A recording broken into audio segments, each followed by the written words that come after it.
Gentlemen,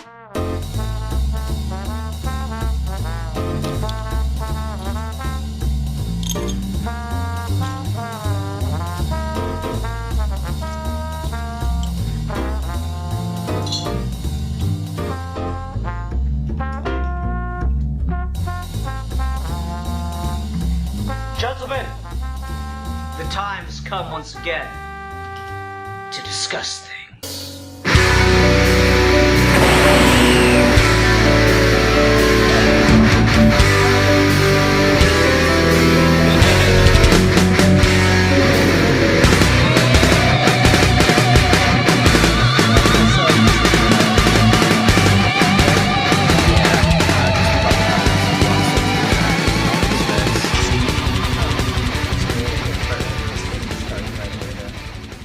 Hi everyone, welcome to another episode of Geeky Gentlemen. I'm Sid Part 2. Joining me today is... A Geek for Fun. And Steve. So we kind of needed to come up with a topic last minute. So it should probably have been a review this week, but whatever. So I was kind of just ruminating on something, and I thought it'd be a good time to talk about online arguments, or, you know, that thing that people waste hours and hours of their time doing, because I'm pretty sure in the history of the internet, no one's actually been like, wow, this person was right. I've completely changed my mind on this entire perspective. I spent this 3 hours talking to them via text. So yeah, I figured it'd be a good time to talk about what the fuck is the point of online arguments. Yeah, so that's where my head is right now. Does anyone have like a dissenting opinion, or are we gonna just start is this gonna be like a 5-minute episode of Geeky Gentlemen where we all just agree online arguments are fucking pointless? Yeah, I guess the only thing I would have is like the idea that there are multiple versions of that, you know, like there's the most common one I think nearly everyone does is the Twitter argument, right? Like that's the one that everyone gets into. That's the one that's the most kind of like omnipresent. Someone, you make a post, or someone makes a post, they take issue with it, or you take issue with it, response, kill yourself, etc.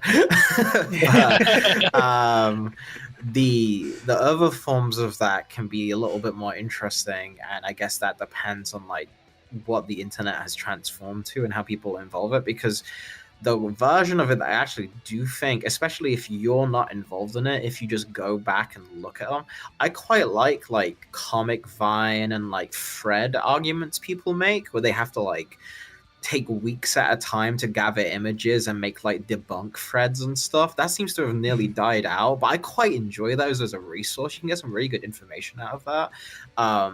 And that's a type of internet argument that seems more classical at this point in comparison to what exists now. Like, people don't argue in YouTube comments anymore either, which is a shame.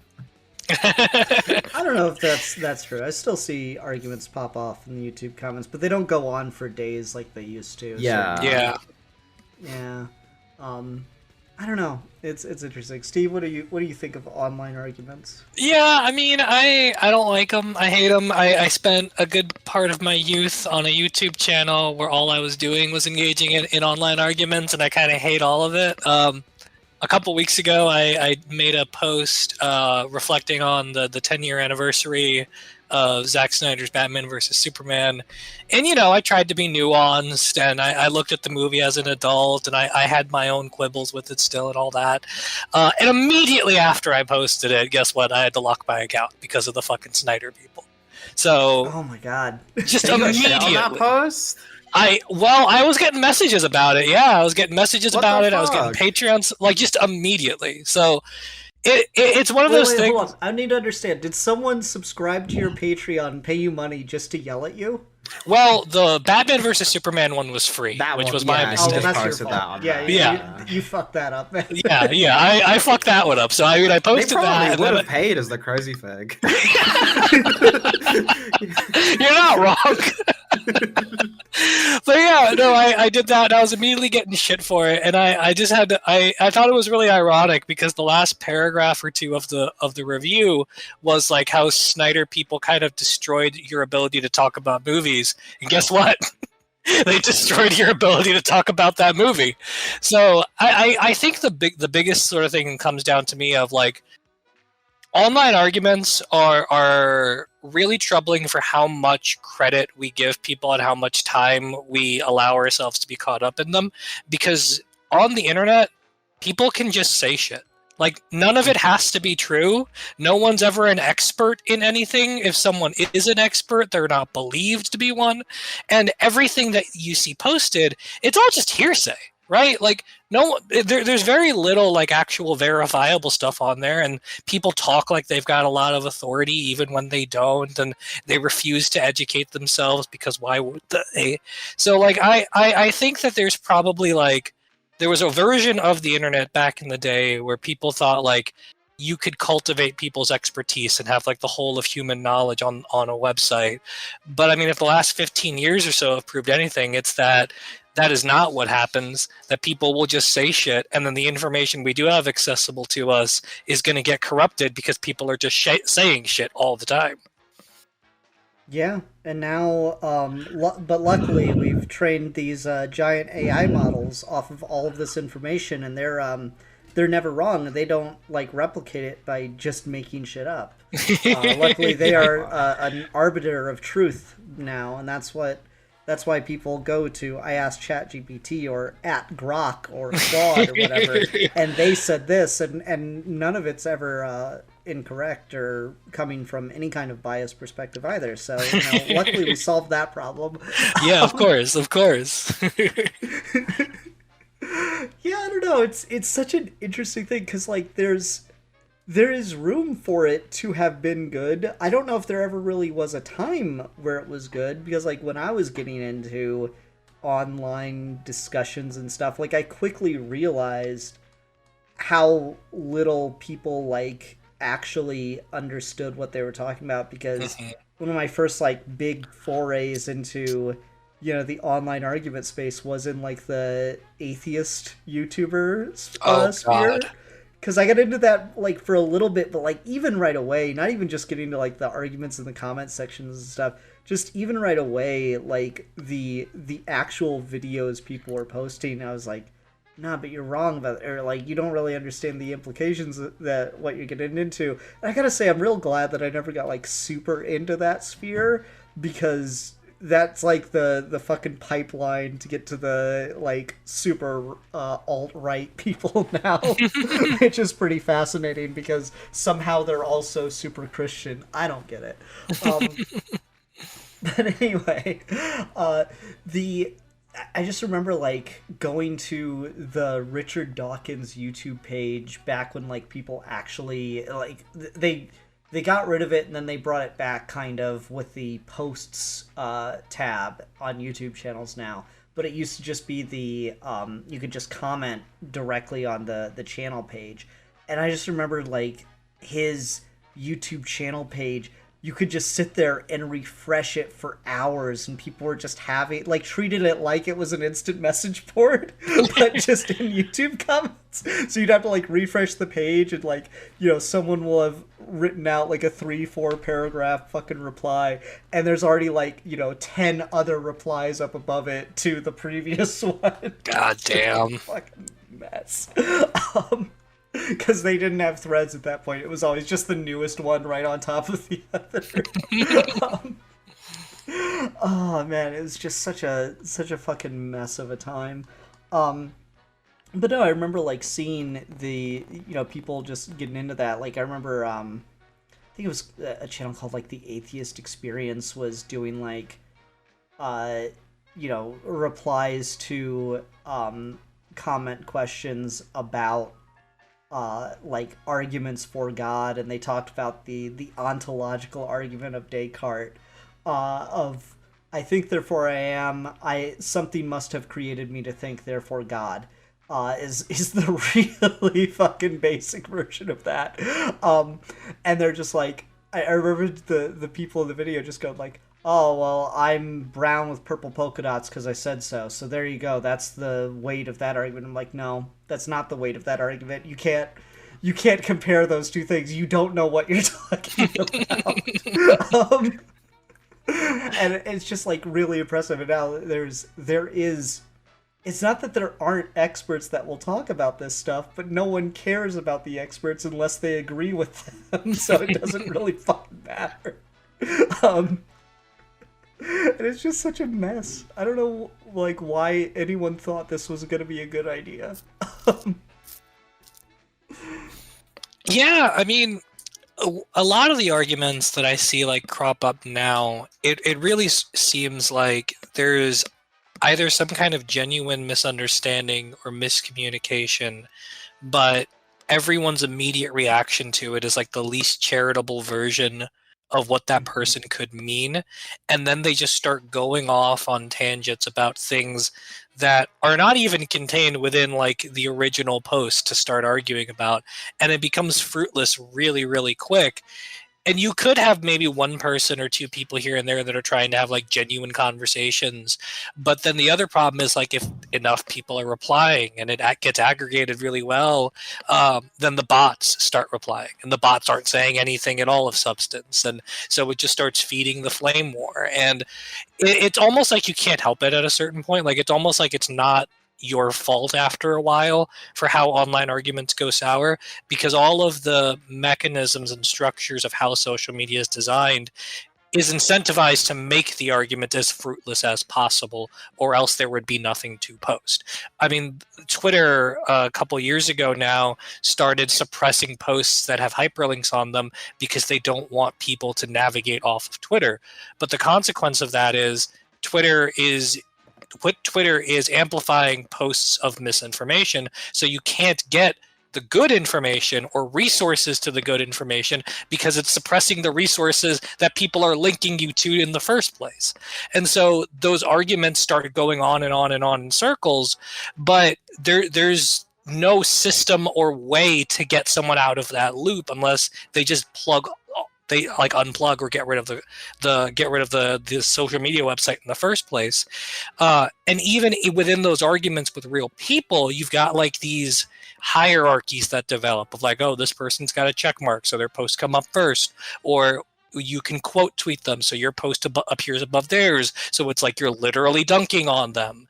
And just like those kinds of games that you can play with the system of how it works, it just makes the arguments less charitable by their very nature. So it's almost like if someone's going to dunk on you on Twitter, they might not mean anything by it. It's just the way that the site works is that it's intentionally hostile. Yeah, no, the principle of charity was one of the first things I learned about in philosophy class.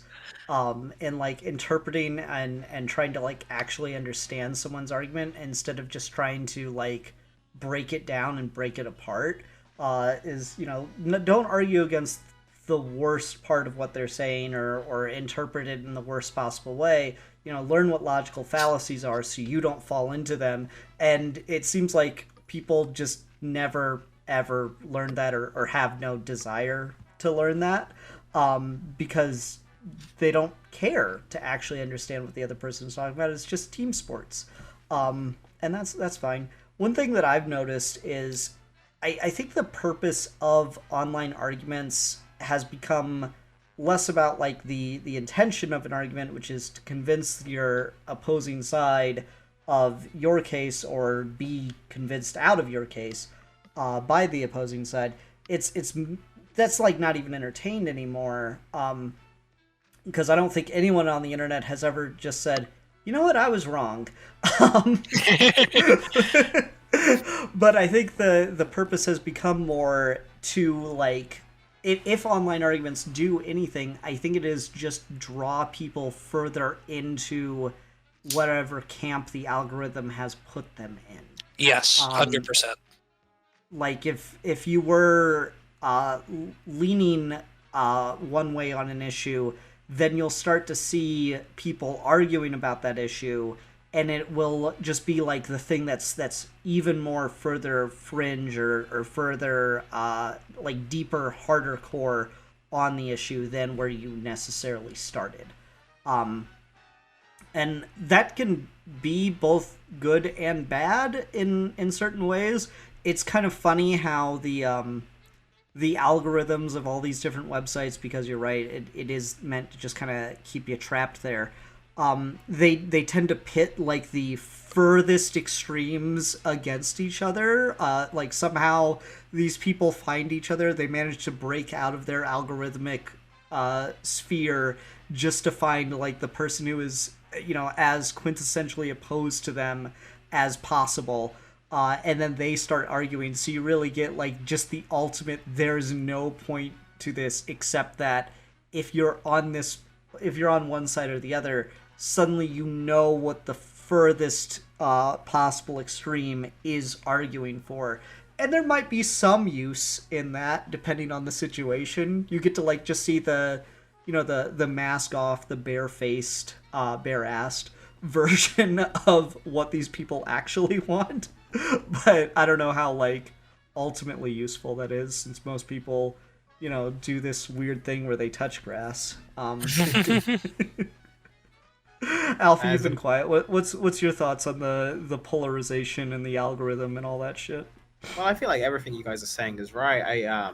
The interesting aspect of that, I guess, that I do want to point out in terms of the opposite way that happens sometimes, is sometimes it can be useful when that exact scenario you said happens, where like you agree with someone and then they get into an argument about something. It's supposed to push you more onto that side. Sometimes it can be pretty good when you think you agree with someone when they just post something, and then you see how they argue about something. You're like, oh, you know what? Actually, I do not like. I do not like your associated vibes with this person. like that's actually sometimes that happens quite frequently, where it's just like, all right, you're showing your ass now. Like I don't need to follow this person. So I appreciate that feature sometimes. It's interesting how it's morphed in my experience, because like I used to do it a lot more on Twitter, and I don't ever post on Twitter now. And like it just became really boring, and like when you take like an outside perspective, you just see the same arguments over and over and over again. Like I'm not someone that really I don't really get bothered if someone's toxic to me. I don't get bothered if someone's arguing with me or whatever. Like it's just kind of the nature of the beast. But what I do get annoyed by is just when it's just the same shit over and over again from... Uh-oh. Did we lose him? I'm just like... But I've been here for so long at this point, I've seen different generations come up and grow who all believe their individual argument is the first person to come up with this amazing take on why Frank Miller's a bad person or something. It's like, I've seen this, like, at this point, almost 40 years of arguments about this fucking dude. Like we could just move past it. So those are the ones that get to me. I'm just like, I feel like a lot of topics people have just straight up run out of things to say, because the nature of the internet makes you... It's in the same way where it feels like in screenwriting, like they tell you like every story that's ever been told has already been told. I feel like at this point every argument that's ever been had has already been argued, and you can find like a recent thread of it within like the last month. So the purpose of arguing at that point just feels like a waste of time, like it's something where, like everyone said, like it's the internet trying to get you engaged in it. But I'm not one of those people that's going to like villainize arguing in general, because I feel like in the right circumstances, online arguing can be a pretty good either outlet or just kind of like a way of expressing your opinions to other people without having to be an asshole about it. And I feel like there is a skill to arguing without being an asshole. Like, and I feel like that gets lost on the masses, but you can try and cultivate that yourself if you do engage in it. I agree with that. I think the trouble is that the outlets where you could have meaningful arguments in sort of the non-moral judgmental sense of it are quickly dwindling in favor of the places where they just want rage bait. Because really, if you look at like Twitter posts or comments or stuff like that, people are arguing, but they're arguing in the way toddlers argue. They're arguing in the way of like just yelling all caps big words. They're not arguing in the sense that people have arguments and premises and conclusions and are building a case for something. They're not doing that, right? Like no one on Twitter is laying out a treatise in a concise argument for a thing. One of the things that really concerns me about that is we're really quickly losing our ability to do that, and we're losing places for people to have that and change people's minds in meaningful ways. So, for example, every time you think about like the best movie of all time or the best book of all time or the best song of all time, when that thing originally came out, 9 times out of 10 nobody thought that, right? Like Citizen Kane, for example, it came out in the 40s. It was not a big critical darling in the 40s. It only got reevaluated about 10, 15 years later in like the 50s or 60s by a French critic who wrote an essay and said, hey, if you go back and look at this movie that this fucking Orson Welles guy made in the 1940s, it might actually be the greatest film of all time, because here's what he was doing, and here's how it worked, and here's how every movie after that kind of repeated this formula. And then people read that essay and they're like, you know what? You're right. Maybe this Orson Welles guy did make a really good movie. And then slowly but surely, this mythology built of like, oh, Citizen Kane's the greatest film of all time. And it all started because somebody had to articulate that case. The problem you have now is there's no websites that are stable that are paying people to do things like this. All the websites that do have the resources and the money to do this are blatantly using AI to generate these things and drive down the price that they can pay writers. So if something came out like today and you saw it and you were like, you know, everyone hates this, but I have a really interesting, nuanced take about it that I think people would appreciate, you have no outlet to make that argument. And because you have no outlet to make that argument, this idea that a thing can become a cult classic, the idea that this thing can be historically reevaluated, completely disappears. Because as far as the internet's concerned, that's not the valuable way to engage with something, because that doesn't drive clicks, that doesn't drive comments, that's not something we're paying for. The thing that drives clicks and engagement is the toddlers yelling in the comments. So everything has to be geared towards that specific way of engaging. And you simply can't like lay out a good argument in tweets. It just simply does not work.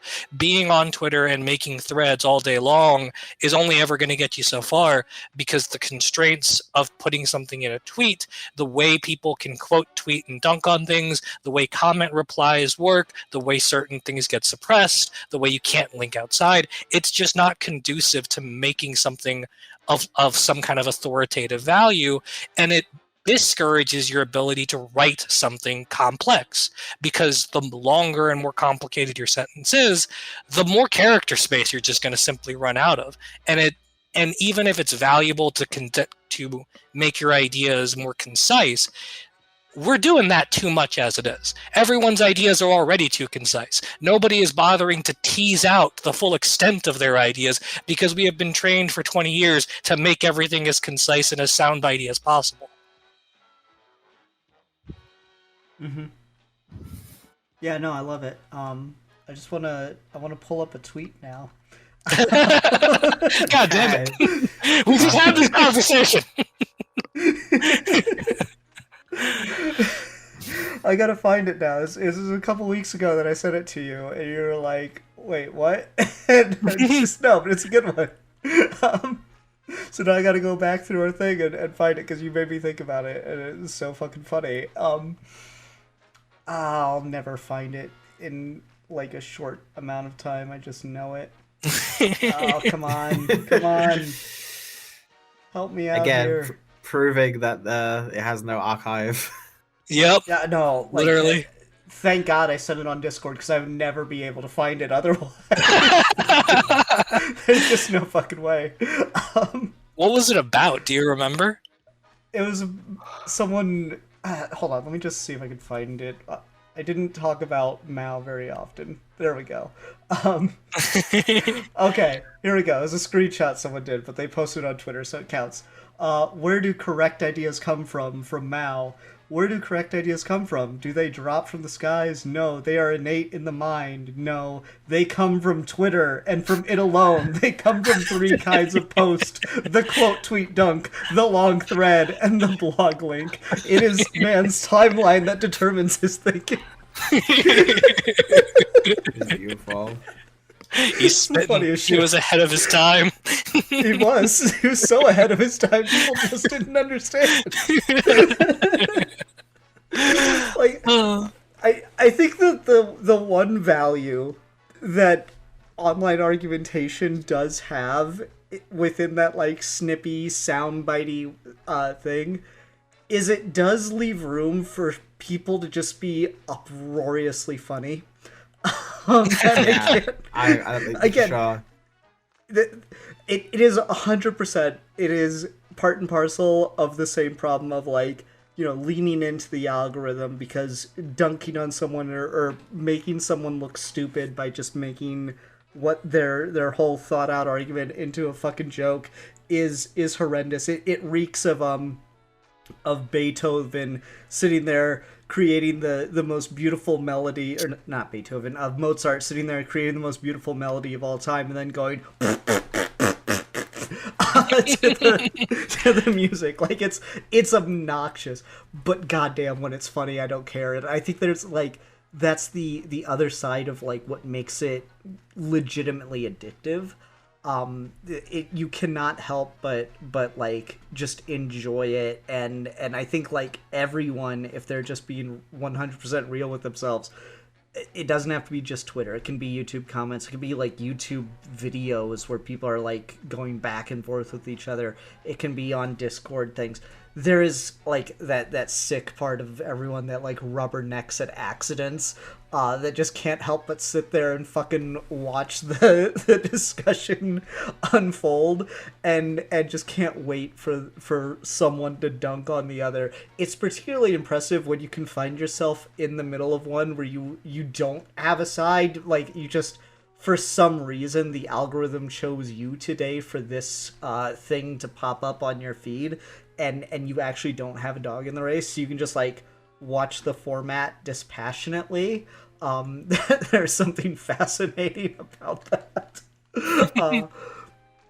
But it is just shocking in how ultimately useless everyone is doing this with, how it just, you know, does nothing but waste time. It's, you know, they what was the other tweet I saw that did a good one of it? They enshittified bread and circuses, and we're all just sitting here scrolling through it.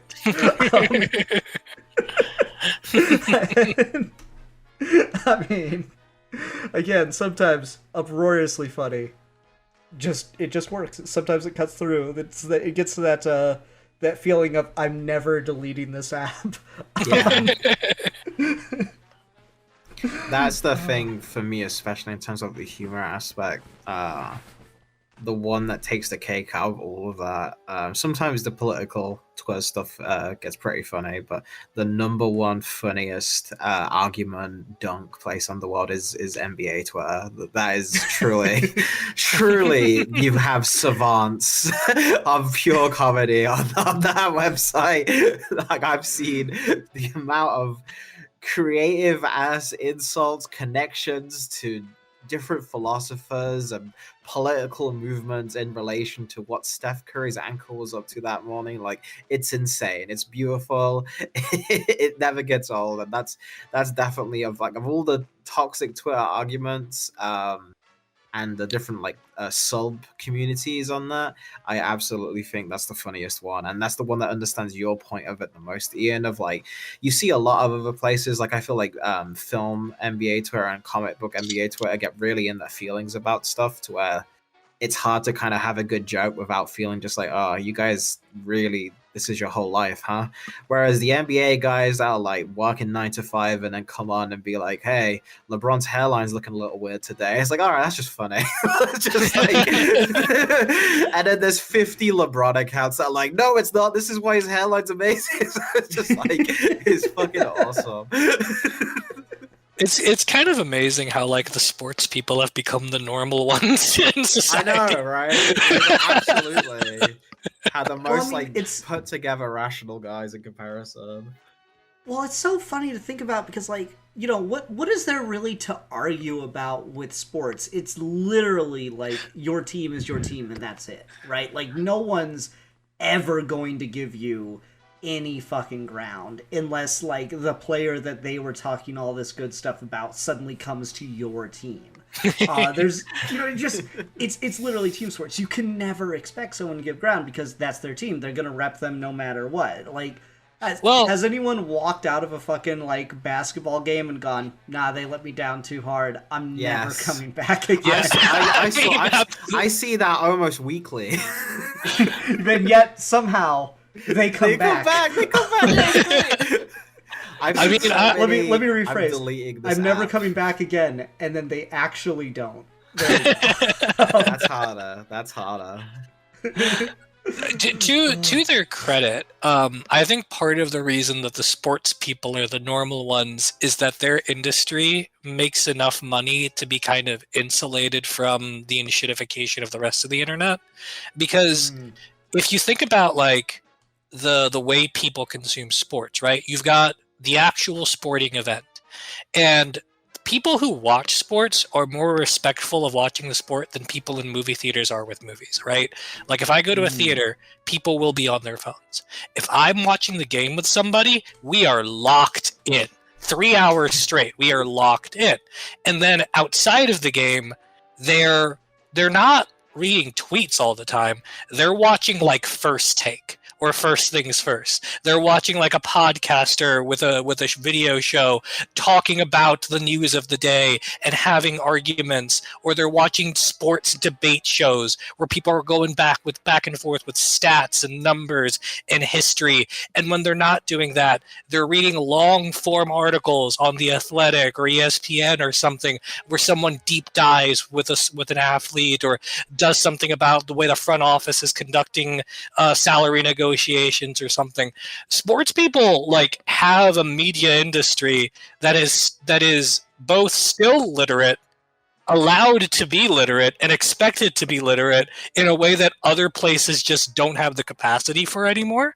Like there is no comic book equivalent anymore, or really ever, to like the kinds of industry stuff that you see with sports, where you have two people who are both extremely educated on the thing that they're talking about, going back and forth in kind of a logical but heated and memeable manner.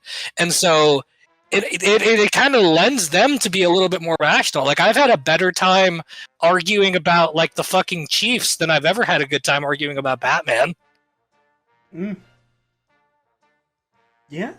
No, I mean, it's interesting, but it's so funny because, like, everything's become teamified, and it, like, you know, team sports, it starts with sports, or, like, that term comes from sports.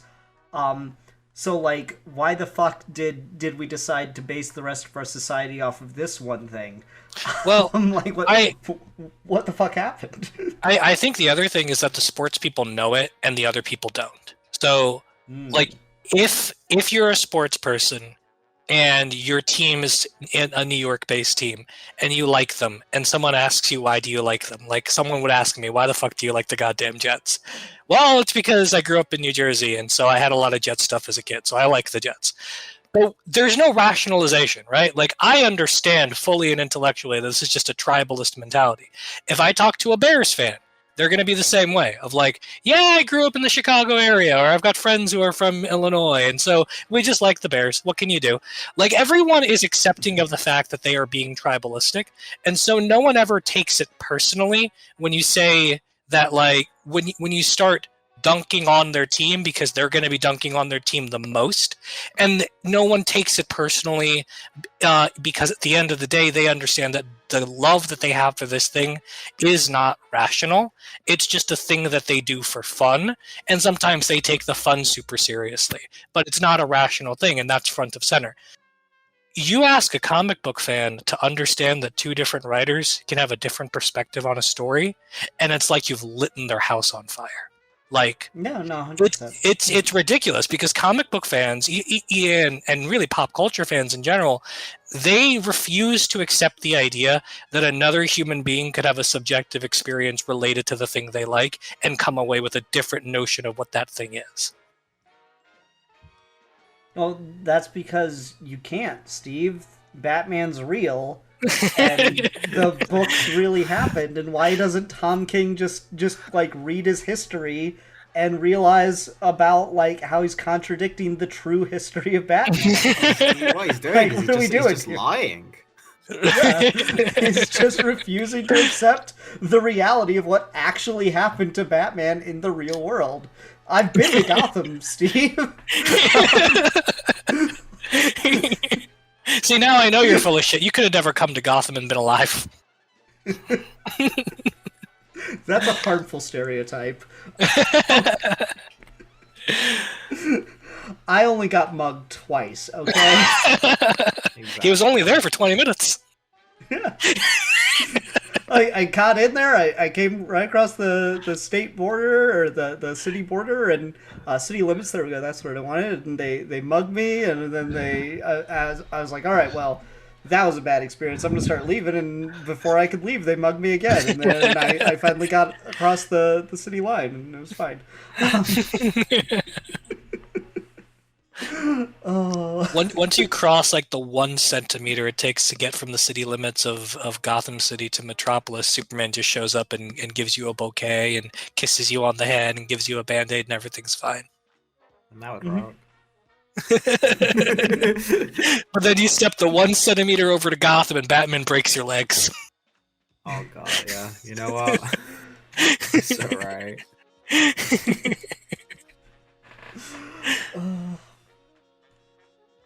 I don't know, man. Shit's wild. No, you're right though. There is something to the fact that like the comic fan community just cannot accept that things are not real. That's always a big one. But yeah, the like subjectivity of it. Like, I grew up, when I was reading Batman, it was like this run, so I always had like this idea in my head about Batman, and to try to communicate that to someone who grew up on a completely different run, but doesn't understand that the run they grew up on is fundamentally different than the run the previous generation who's now writing the book grew up on. Yeah, no, that's a good time. That only leads to good conversations that we're having. Very normal people engaging in those conversations. Yeah, 100%. All the time. What else with like pop culture, comic fans stuff? Like, what else is good, healthy habits that these people have? I think there's just like the thing I've noticed that's cropped into a lot of different things that I really, really dislike is it seems to have been in like the last 5 years specifically, is there's like a moral component to this now. Is like not only because I felt like 2018, right, 2017. Oh, I like this movie, or oh, I dislike this character. Oh, you're just stupid for liking this character. Like, you're just an idiot. It's like, all right, whatever. Now it feels like you're an idiot, and also you're the worst person ever made. How could you like this story? This is horrible. Or, oh my god, how could you dislike this story? Have you no heart? Have you no soul? Like it's such I guess you're just a racist then, since you don't like this one character. Yeah, like it's there's this like this added element of moral superiority to every argument now that I really, really dislike. I wish people would just go back to like slurs at this point because like it's so much more infuriating when someone tries to get on their fucking high horse and is like, wow, because you didn't find hope in your heart because of this, you are in fact Hitler too.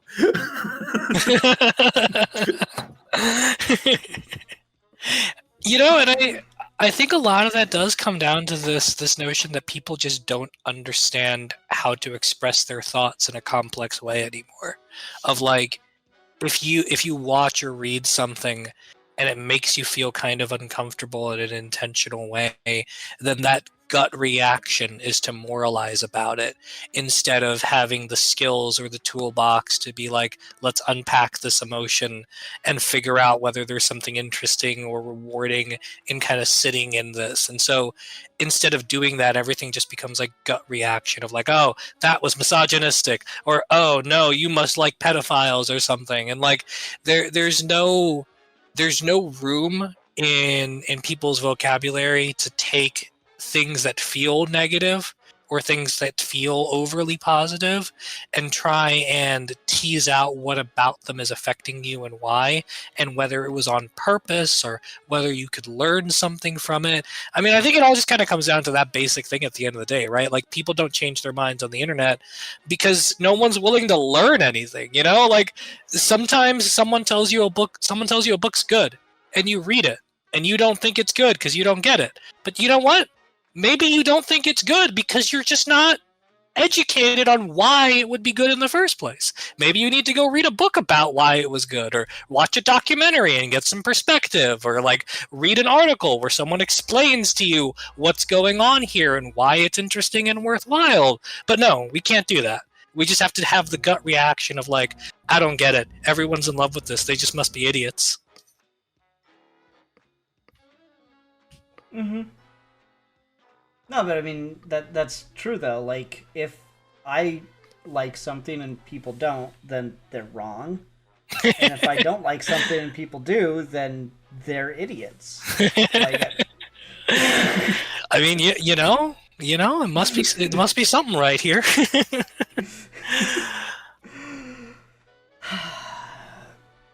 Is there fixing is there any way to fix this?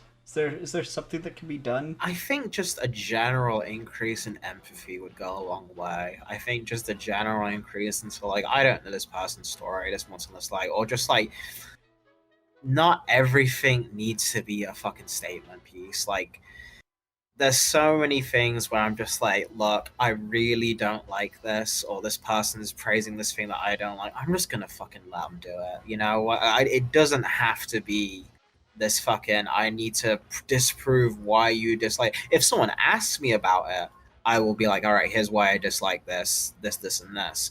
But if they are just praising it in the wild, or I'm never going to be the person who's like going to seek out and reply to it, like just to do it. If they want to engage in a conversation about it, or if I'm doing the same and then they reply to me like, why don't you like this? Then sure, then we can have a conversation or we can have an argument. But like, the idea of, I wish more people would just learn to let stuff go. And if you don't have to like it, and if you like it, that's fine. I don't have a problem with it, kind of thing.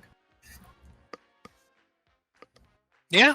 I mean, I think the other thing is just open the schools, you know? Like, go outside, touch grass, read things that are not on the internet, broaden your horizons. I'm allergic to grass. I'm allergic to grass. I can't touch grass. Fine, then go to the football field and touch the turf. Yeah, it's not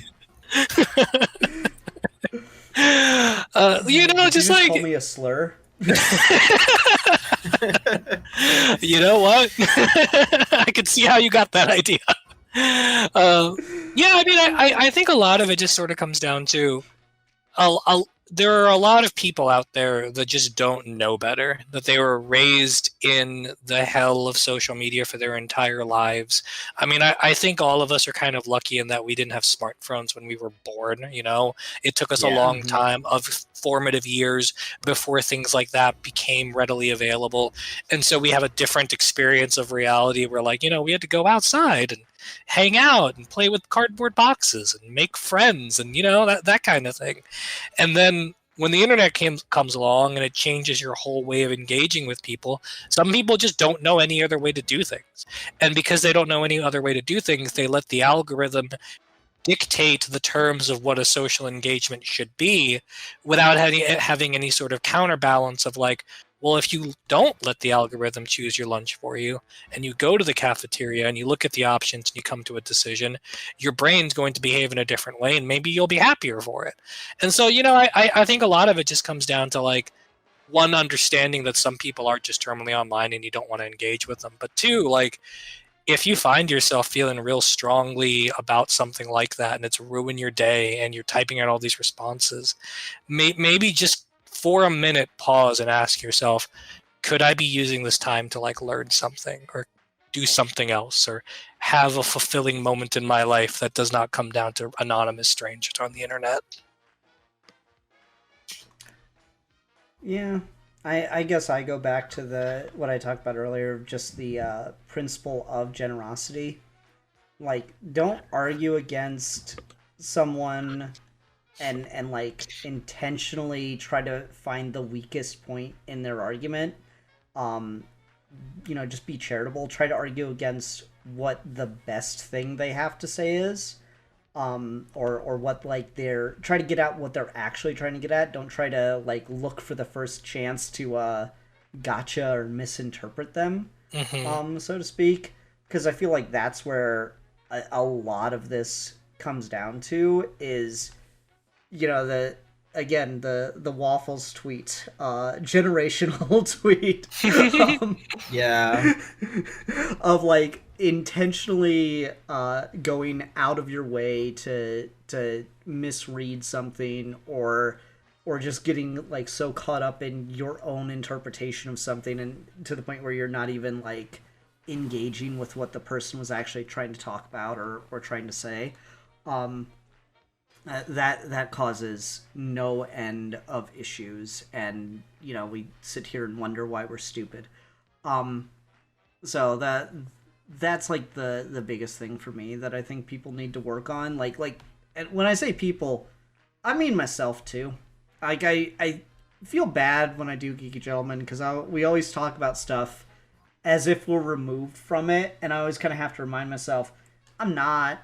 I find myself in these situations too, and like, I guess I'll pat myself on the back a little bit in that I can like remove myself, take a step back, and like actually think about what I'm doing here, what I'm getting out of this, what like is anything being contributed to within a space or within a moment. I also maybe am just blessed in that, like, I think every fucking website that I'm on has, to one extent or another, just shadow banned me, and that I can never go viral. Like, nothing I do ever has any like actual reach, and I'm kind of cool with it at this point. I never seem like I'm never like savvy enough to go through and like redo my accounts or start a new one or whatever.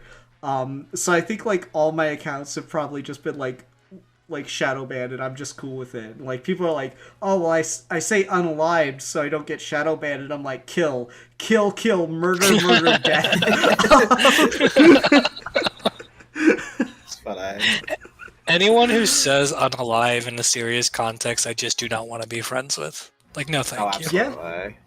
No thank you. It is painful to hear, because like someone will be, like, there is attempts to, and there are legitimately like things to learn, but like people are also just trying to fucking make a living. So you'll get someone like actually giving you some, legitimately good information that you can go fact check, or like they'll put like their source even on screen or whatever, and then they'll say some shit like unalived or graped, and I'm just like, what are we doing here? Honestly. just fundamentally unserious now. It drives me nuts. Drives me up the fucking wall. Yeah, I mean, I always feel bad. Go ahead. Sorry, I was just gonna say, I think the other thing that some of this comes down to is like, there's no obligation for anybody to be posting. There's nothing that's gonna happen. No one's gonna break into your house and being like, why didn't you tweet 20 times a day today or something, right? Like, when we post or make arguments or write things or do podcasts or whatever, we're choosing to do this, right? There's no one holding a gun to our head with this. And so if you're choosing to do it, then you got to take some accountability for whether or not you're satisfied doing it or not. And I mean, I've definitely run into situations where like I've started down a rabbit hole of responding to people I don't need to be responding to, and thought about all the time I am personally wasting doing this, making myself mad when I could just stop doing it. One of the things I really appreciate about like being able to write about things long form is, if an idea is really worth it, I'm not wasting it on a tweet. I get to turn it into an actual sort of long form essay. And then if the essay doesn't work, then I know that the idea wasn't worth much. But if I just tweeted it out, then there would be this pressure to stand by it or double down on it, or or circle around it over and over again because of its virality or because of how other people are engaged. But most of the time, that just doesn't work. And like I said before, a lot of these thoughts, they're half formed, they're not teased out properly, they're just gut reactions. And so it's very easy to just post something. But, all of it's just kind of bullshit. You don't have to stick with a tweet. If you tweeted a thing and you decide later that, like, maybe I wasn't right there, there is no pressure to double down on it. You can just choose not to post. You can just choose to change your mind. There's no stigma to doing that, really. Yeah, I agree completely. The interesting thing about that, in terms of like you said a lot about like writing stuff, Steve, and it is a sad thing that like writing outlets have kind of completely died off. But one thing that I've been doing recently is when I do writing videos for our mutual friend Luis, and what we do is we kind of keep a finger on the pulse on like if there's like a new topic someone's talking about, which like Dragon Ball specifically, right? And be like, okay, what's an argument that's happening right now? What are people mad about, or what's this thing? And then if we take it and we think it's worth it, we're like, all right, let's just research what that's about and then make something informative to post. And then normally, because it's relevant to something people are talking about, the algorithm picks it up, but it also then becomes, here's how we can actually give you some information, and here's how we can actually cite some sources, here's an interview, etc., and try and you're never going to be able to have enough reach to fully do it, but if you can at least get a couple people reading this stuff and like, oh, okay, this makes more sense, and then they can point back to that as like, here's a credible source, here's something where you actually have some information, that's always a nice feeling. That's always something where it feels like you can use that more toxic space as an avenue to get that discussion going, that like those old comic sites used to be able to do. And I would like something like that to exist for comic stuff. It's just, for whatever reason or another, comic book stuff has never really been big on YouTube to the same extent as like anime or sports or something else like that. It just hasn't had that. There's no big comic creators really of that same level. But I think that's probably the avenue that kind of transformed into, is instead of those, you'll see like video essays and stuff like that. But even then, it's like, it's not the same as having an editor or having someone you have to go through when you post these things. You just kind of are your own boss at that point. Yeah, I mean, that's the thing at the end of the day, is like, people don't value the importance of having an editor, somebody who actually reads your stuff, is an authority on things, who can clean up your writing, who can see the assumptions that you're making and call you out on them. A lot of people think that they have good ideas, but they only think they have good ideas because they've never met an editor. Yeah. I mean, could you imagine if we all, like, on each of our individual Twitter accounts, they had to go through editing first? I post like once a month at most. They kill themselves. Honestly. This is the best thing though, because like when I do post, the only people I engage with now are the people that I write for on comic sites. So if I say something out of pocket, they're gonna be like, Steve, what the hell?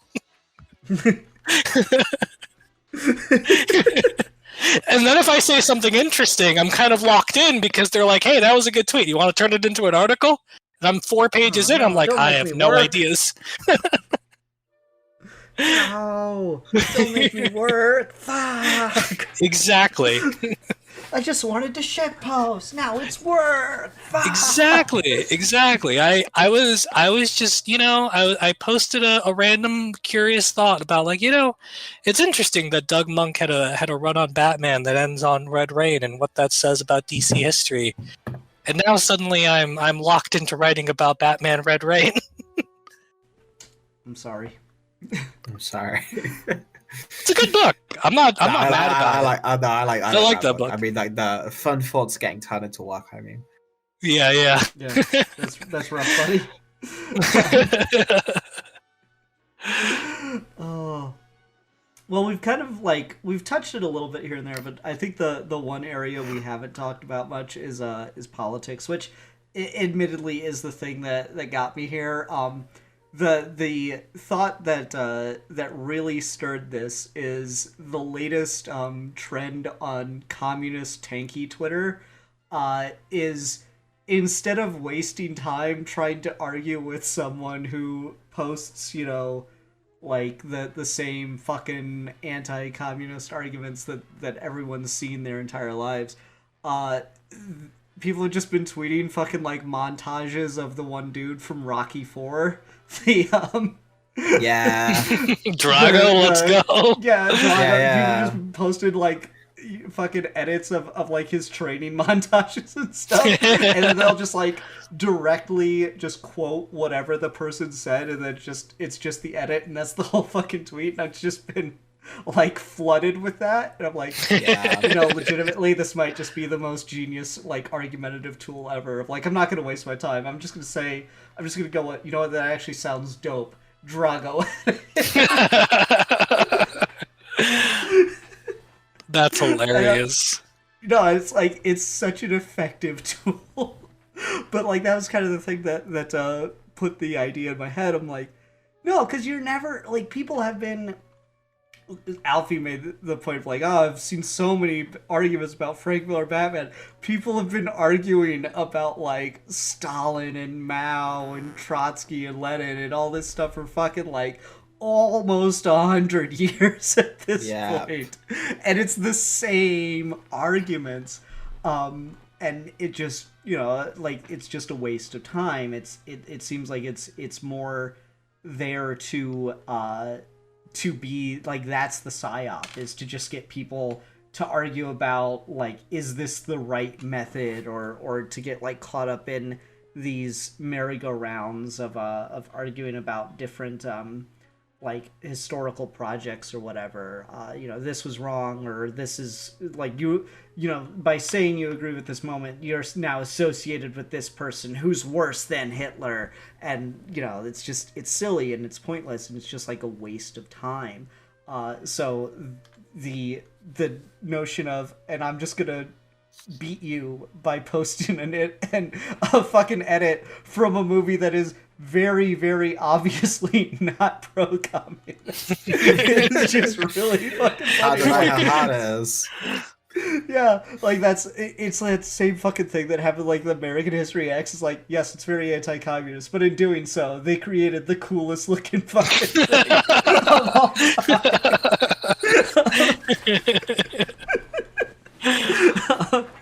And I find that like really, really amusing. It's like, it's incredibly immature, but you know, what are we doing here? Has anyone ever entered into a political discussion online and been like ready to change their minds? And I think, again, we've kind of started off talking about that, but I think like with team sports or whatever, you know, maybe you move out of your hometown and suddenly you do start to like the other team because maybe they're actually good that year or whatever. Maybe with comic characters, maybe you, I don't know, fucking mature and realize they're fictional characters, and then you go back to the book that you defended at 14 and realize, I forgot about this part. You know, maybe these different things happen, but with politics, people like get kind of gung ho, and it literally crafts their identity around it, and it's one of those things where it is actually important. Not the argument about it, but the political notion, these political ideas are actually important and do actually affect things. So there is validity to it, but once again, as we've team sportsified everything, it's kind of becoming meaningless garbage. So has anyone on the internet actually entered a political discussion with another person and had their mind changed? I don't think so. It depends, because I feel like when I was younger, that used to help a lot, because I remember when I was still like forming like political ideas, and like you don't get to learn as much about stuff like communism, for example, or just any kind of like democratic or left leaning thought that isn't something you just get taught in a school or just like that. And I think that was nice getting to hear some of that. I think even specifically from you two, I think was like, you said something that I was like, I don't know if I agree with that. What is that? And then you had your thought out. And that was really useful at a young age to kind of like get that experience. I think once you get past a certain point, that goes out the window. And I also feel like the youth now compared to like when I was with you guys, which was about like, I don't know, like 2015, 2016-ish, whatever. I think there has been a seismic shift on that to where people are getting their opinions solidified younger and younger. And that's scary to think about. I mean, I would say that that's something we talked about earlier, where there is some use in at least you get to see the like extreme sides of something. But I'm talking about like specifically you're the one arguing with someone else, and it's actually changed your mind. Like I just don't think that happens, particularly with politics. Yet it is just a mess of what everyone talks about. Like it used to be just in the election cycle, and the election cycle used to be only a year long, and now we have 4-year-long election cycles. It's a beautiful thing. The American project has done so much to involve people with politics. You really gotta respect it. Yeah, I mean, in real life, I know I've argued with people plenty of times about politics and have had my mind changed and changed other people's minds. But online, it's so much harder because like there's no accountability, you know? Like in real life, if I'm like talking to like a friend and we're arguing about politics and things get heated, well, I mean, we're gonna have to see each other again in real life at some point. And so like the tension can't just sit there and we can't pretend like it didn't happen. And so either we don't talk about it ever again, which is not like me or any of my friends because we're all really political, or somebody has to like change their mind or come up with a better argument, and then things evolve from there. When you're online, that obligation isn't there. So like if I'm arguing with somebody and then they don't, and then we both walk away angry, there's no obligation for them to like DM me or something and say that they've changed my mind, or for me to DM them and say that I've changed my mind. And because of how the algorithm's always just giving you the things that it thinks you're going to like, if you walk away from that conversation and then come back, you're just going to start to see more and more things that affirm the view that you already held. And the things that sneak in that are of the dissenting opinion start to look like targets for being dunked on. Like you have been trained by a sea of posts that agree with you. So when the one that disagree comes along, you now have the ability to reference all the bullshit that you just learned to dunk on this other person, instead of starting fresh and coming up with a fresh take, or coming up with a way to change another person's mind. And I mentioned this earlier too. A lot of this, like, I don't think people go out of this to be malicious. I think the way social media works just makes everybody malicious by design. And so even if you aren't trying to vilify somebody, that dunking on them on Twitter still has that opposing moral effect. And you either have to like disengage from doing it in the first place, or if you're gonna do it, the only outcome is going to be more argument, because everything you post is going to have that hostile characterization to it. And unless you in real life start to change your views and those things start bleeding into what you're seeing online because of how your lifestyle is changing, it's really hard to not just be entrenched in one view of things on the internet. Mm-hmm. It is, because again, we talked about with the way that the app is designed. The apps are all now designed and like molded to just keep you there, keep you hooked. Yep. We've turned argumentation into heroin. Good job. At least heroin's honestly better at this point. At least you die or quicker. Yeah, you just at least you could choke on your own vomit and die, whereas that's probably never going to happen with Twitter. Though, I don't know. Maybe there are some tweets I've seen that do make me fucking sick. So maybe there's hope yet, boys. All right. No, I mean it's like I don't feel like there was. I'm surprised we actually got an hour out of this. I said let's talk about this, then I went. There's not going to be much to talk about again, and it's shit. You know the answer, but no, I think we did. We got some interesting stuff out of this. I think we got a decent episode out of this, and I think that's a good place to just wrap it up. Unless Steve or Alfie, you guys had any like final thoughts you wanted to get out real quick. No, I'm good. Yeah, I think that basically covers everything, which is a kind of a peaceful resolution to the argument episode. Yeah, the episode where none of us argued. Like, we just all agreed on some. Ah, fuck, guys! I realized it. Twitter didn't like corrupt argumentation. Twitter's just like your friend. You know, you just create a group of people that think exactly like you, and then you just all agree on something, and then when you meet someone that doesn't agree, you just all gang up on them and beat their fucking face into the kill ground. them, Just like in real life. Now you're thinking. Yeah, Twitter is our friend, and we just didn't realize all along.